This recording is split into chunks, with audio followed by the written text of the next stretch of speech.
瑞典有一间博物馆推出无名鸟鼠厝的特点，一群艺术家用9年的时间，伫咧街仔路点点啊创作。最近因头间公开身份，甲作品展出，随着引起关注。行入展览场，会看到民众伫壁边哭泪，也是拍泪，真好奇对壁甲一直上。这是伫瑞典南部隆德的无名鸟鼠厝美术模型展，主题就是各种关度较无够脚头有悬，毋过前卡古水的鸟鼠洞小屋。这组作品鲜明又剧，电火正光，店内又敢若找起托啊加名签，真细枝阁有路，都那亲像伫动画世界内底。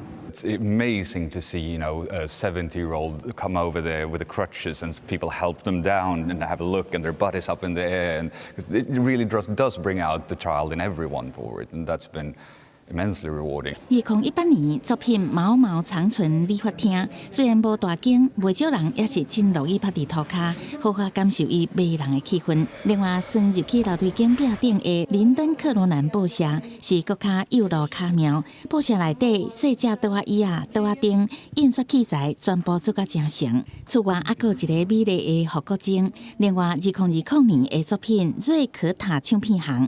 每一张鸟鼠唱片的封面设计甲真有款，一点都无凊彩。参观者嘛排队要来看。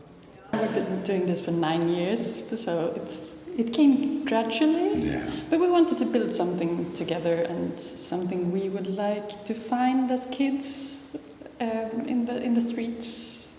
A bit of everyday magic. 无名鸟鼠屋这个专门做微型模型的艺术团队，甲英国出名的画红艺术家班克斯真像。因表示灵感是2016年伫法国蒙马特街路，同年一个冬天暗暝，因所做的头一件无起名的作品，各间点点啊留伫瑞典马尔默的街路。尾啊，因着逐年拢会创作2件至3件作品，像讲放伫斯德哥尔摩的电路店、英国曼岛的城堡，抑个加拿大魁北克的广播电台。大概也拢会留一个真古锥的鸟鼠头上的图案签名，也媒体就笑讲因是鸟鼠界的班克斯。公司新闻安如梅编译。